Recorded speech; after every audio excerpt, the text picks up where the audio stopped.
अस्सलाम वालेकुम दोस्तों। आज की इस वीडियो में मैं आप लोगों को एक्सेल के ऊपर सैलरी शीट जो है वो बनाना सिखाऊंगा और बिल्कुल सिंपल अल्फाज में आपको एक सैलरी शीट और बहुत ही खूबसूरत अच्छे अंदाज में सैलरी शीट बनाना सिखाऊंगा। तो आप लोगों ने सुना होगा, आप लोगों ने देखा होगा, आप लोगों के साथ कुछ के साथ हुआ भी ऐसा होगा कि जब लोग आप कभी इंटरव्यू देने के लिए जाते हैं, कोई कंप्यूटर वगैरह का कोई इंटरव्यू देने जाने जाते हैं, तो वो आपसे कहते हैं कि क्या आप लोग एक्सेल के ऊपर काम कर सकते हैं। तो आप लोग कहते हैं जी हम कर सकते हैं। तो फिर वो अक्सर ऐसे अदारे होते हैं, वो आपको कहते हैं कि जी हमें एक्सेल के ऊपर वो सैलरी शीट बना के दिखाओ। तो आप को अगर आती होगी तो आप बना लेंगे, अगर नहीं आती होगी तो आप बस ऐसे ही बैठे रहेंगे। तो आज मैं आपको एक्सेल के ऊपर सैलरी शीट बनाने का बिल्कुल सिंपल तरीका बताता हूँ। आप लोगों ने क्या करना है, सबसे पहले किसी भी जिस भी हम फैक्ट्री की या जिस भी हम किसी ऑर्गेनाइजेशन की कंपनी की हम सैलरी शीट बनाने लगे हैं, सबसे पहले हम लोगों ने उसके ऊपर नाम लिख लेना उसका। यहाँ से सबसे पहले को 5-6 आप लोगों ने जो सेल है ना वो सिलेक्ट करके इनको मर्ज कर देना है। मर्ज करने के बाद आपने इनको इनका साइज़ जो है वो यहाँ से बोल्ड कर देना है और थोड़ा सा साइज़ इनका जो है वो बड़ा कर देना है। ठीक हो गया। अब मैं क्या करूँगा, यहाँ पे लिख दूँगा बिलफर्ज, अगर मैं बना रहा हूँ लाहौर, लाहौर की कोई कंपनी है उसका मैं सैलरी शीट बना, तो मैं लिख दूँगा लाहौर मिल्स। ये मैंने लिख दिया इस कंपनी का नाम। ठीक है, ये कंपनी का नाम है जी लाहौर मिल्स। अब इसके नीचे मैंने क्या करना है, इसके नीचे आ जाते हैं। अब यहाँ पे आके मैं सबसे पहले लिखूँगा जी सीरियल नंबर। ठीक हो गया। सेकंड नंबर पे मैं यहाँ पे लिखूँगा एम्प्लॉई नेम। एम्प्लॉई नेम, ये मैंने एम्प्लॉई नेम लिख दिया। और तीसरे नंबर पे आ जाएगा एम्प्लॉई कोड। यहाँ पे आ जाएगा एम्प्लॉई कोड। ज़ाहिर बात है एक कंपनी में बहुत सारे लोग होंगे तो एक से ज़्यादा लोगों के नाम भी होंगे। तो तीसरे नंबर पे हमें लिखना है डेजिग्नेशन। जिस भी बंदे की सैलरी हम बना रहे हैं उसका डेजिग्नेशन लिखना है हम लोगों ने। ठीक हो गया, ये डेजिग्नेशन लिखा गया। उसके बाद हम लोगों ने क्या करना है जी, डेजिग्नेशन लिखने के बाद हमने उसकी लिखनी है जी बेसिक सैलरी कितनी है। तो यहाँ पे हम उसकी लिख देंगे बेसिक सैलरी। बेसिक सैलरी लिखने के बाद हम लोग यहाँ पे लिखेंगे कि उसको किसी किस्म का कोई अलाउंस वगैरह तो नहीं दिया जा रहा। अगर किसी भी किस्म का उसको कोई अलाउंस दिया जा रहा है तो वहाँ हम यहाँ पे उसका ये अलाउंस जो है ना वो लिख देंगे। अलाउंस के बाद फिर हमने ये देखना है कि उसकी किसी भी किस्म की कोई डिडक्शन तो नहीं हो रही उसकी सैलरी में से। अगर हो रही है तो वहाँ पे हम उसकी डिडक्शन लिखेंगे। तो डिडक्शन हम कैसे लिखेंगे, यहाँ पे हम क्या करेंगे, उसकी देखने के हम डिडक्शन कितनी किस्म की हो रही है। जैसा कि हर परचेज पे अगर उसने कोई चीज़ खरीदी हुई है तो हम उसकी डिडक्शन लिखेंगे। अगर उसका ईओबी जो ईओबी फ़ंड होता है वो अगर काटा जा रहा है तो हम वो वहाँ पे लिखेंगे। यहाँ पे हम उसकी डिडक्शन लिख देंगे।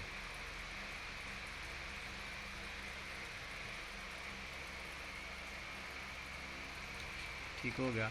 उसके बाद फिर लास्ट पे आ जाएगी नेट सैलरी। अच्छा, ये तो हमारा बन गया फॉर्मेट। अब हमने इसको क्या करना है, हम सबसे पहले इसको कलर थोड़ा सा करते हैं, ये वाला कलर कर देते हैं। फिर उसके बाद इसको हम कर देते हैं थोड़ा सा ये वाला कलर कर देते हैं।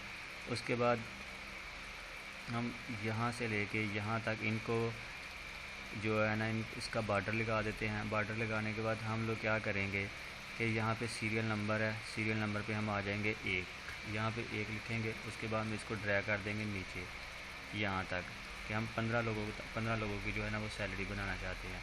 अब यहाँ पे एम्प्लॉई नेम लिखेंगे। बिल फ़र्ज़ एम्प्लॉई नेम है ABC1। अब हम क्या करेंगे, दूसरे एम्प्लॉई का नेम है ABC2। इसी तरीके से हम एम्प्लॉई के नाम ABC12-13 ये नेम है। अब हम उसका क्लाइंट का कोड लिखेंगे, एम्प्लॉई कोड क्या है। अब कोड लिखेंगे लाहौर, कोई भी कोड हो सकता है 01, ये एम्प्लॉई कोड आ गया। अब हम इसको ड्रैग नीचे कर देंगे, ये सब के एम्प्लॉई कोड लिखे गए हैं। ठीक है। उसके बाद डेजिग्नेशन किसी का क्या होता है, किसी का मैनेजर होता है, ठीक है, किसी का ऑफिस बॉय होता है, ठीक है, किसी का ऑफिसर होता है। अब किसी का नाम किसी का डेजिग्नेशन जो भी होगा उसका डेजिग्नेशन यहाँ पे आ जाएगा। जिसका भी जो जो डेजिग्नेशन होगा वो डेजिग्नेशन लिखते हैं हम। उसके बाद हम यहाँ पे लिखेंगे बेसिक सैलरी। तो किसी की 80,000 रुपये बेसिक सैलरी होगी, किसी की 20,000 रुपये बेसिक सैलरी होगी, किसी की 50,000 रुपये बेसिक सैलरी होगी और किसी की 60,000 रुपये बेसिक सैलरी होगी। इसी तरीके से किसी की 40,000 रुपया होगी, 30,000 रुपया होगी। जिस तरीके के हिसाब से भी जिस चीज़ की सैलरी जितनी होगी हम वहाँ पे लिखते जाएंगे कि इस बंदे की इतनी सैलरी है।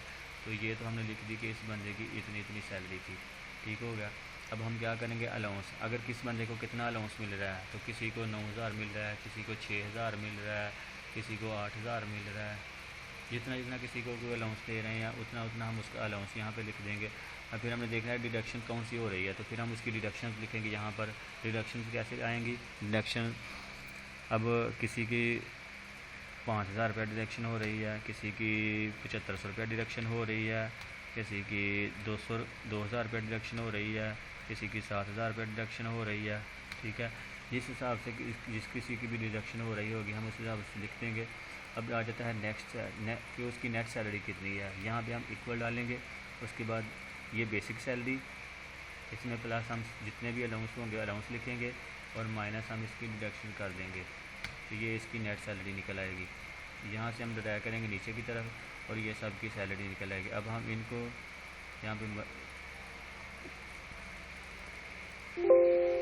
तो ये हमारी आ गया सैलरी शीट आ गई है। ये बिल्कुल एक सिंपल जो सैलरी शीट है वो मैंने आपको बताई थी। अब ये देखिए यहाँ पे एक बंदा वो हम कह रहे हैं कि इसको हम 1,50,000 रुपये सैलरी दे रहे हैं। तो यहाँ पे हम जैसे ही हम चेंजिंग करेंगे लास्ट पे खुद ब खुद चेंजिंग होती जाएगी। तो ये एक बेसिक जो है ना वो मैंने आपको फार्मूला बताया है। अब हम इसमें थोड़ा सा एडवांस भी कर सकते हैं, वो कैसे कर सकते हैं।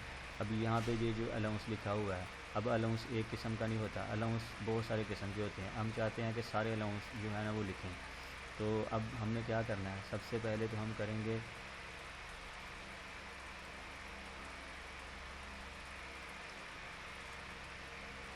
अच्छा जी, हम लिखने लगे हैं अलाउंस। यहाँ पे अलाउंस कितने किस्म के हैं। ठीक है, सबसे पहले तो हम इस सेल को मर्ज कर देंगे, इसमें आ जाएगा अलाउंस। यहाँ पे अब हम लिखेंगे हाउस अलाउंस, यहाँ पे हम लिखेंगे उसको फ्यूल अलाउंस, यहाँ पे हम लिखेंगे कम्युनिकेशन अलाउंस।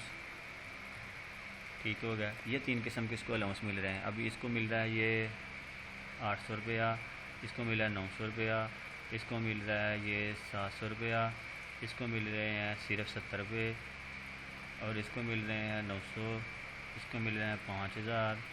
जैसे जैसे ये जिस किसी को भी अलाउंस मिलेगा हम ऐसे ऐसे लिखते जाएंगे। ठीक हो गया। अब कम्युनिकेशन अलाउंस जो है वो कितना मिल रहा है, वो किसी को 5,000 मिल रहा है, किसी को 4,000 मिल रहा है। जैसे जैसे जिसको जितना मिल रहा होगा हम वहाँ पे लिख देंगे। ठीक हो गया। ये आ गया सीरियल नंबर हमारा आ जाएगा, ये एम्प्लॉई नेम आ जाएगा। हम इनको मर्ज कर देंगे। अब हम इसको यहाँ से पकड़ेंगे और ये ठीक हो गया। अब ये देखें उसके बाद हम क्या करेंगे, ये नेट सैलरी है डिडक्शंस। अब डिडक्शंस हमारी भी कई किस्म की होती है। हम चाहते हैं कि 2 किस्म की हमारी डिडक्शंस है। ठीक है, तो हम यहाँ पे 2 किस्म की जो डिडक्शंस है उसको मेंशन करेंगे। कौन कौन सी डिडक्शंस अब हमारी हो रही हैं वो हम यहाँ पे मेंशन कर देंगे। अच्छा जी, सबसे पहले तो हम ये डिडक्शंस का जो कॉलम है उसको थोड़ा सा मर्ज कर देंगे। नीचे हम कर देंगे प्रोविडेंट फंड की डिडक्शन हो रही है।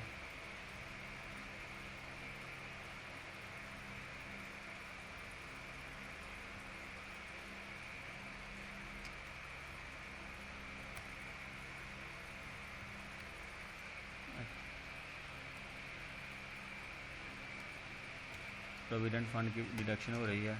उसके बाद हम कह रहे हैं जी हमारा EOB काटा जा रहा है, EOB जो है ना वो काटा जा रहा है। अब ये किसी का काटता है 80 रुपये, किसी का काटते हैं 800, किसी का काटता है 900, किसी का काटता है 500।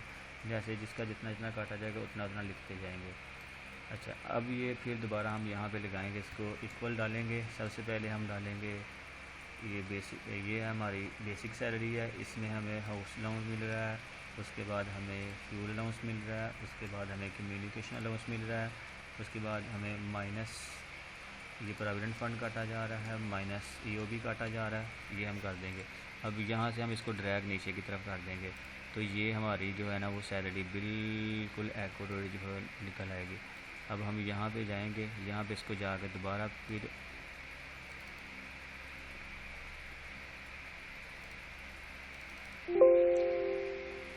ये हमारी सैलरी शीट बन गई है। जैसे हम चाहते हैं अपनी मर्ज़ी की मुताबिक सैलरी शीट जो है ना वो बना सकते हैं। तो उम्मीद करता हूँ आज की आप लोगों को ये वीडियो पसंद आई होगी। अगर पसंद आई है तो वीडियो को लाइक और शेयर ज़रूर कीजिएगा। थैंक्स फॉर वॉचिंग, मिलते हैं नेक्स्ट वीडियो में।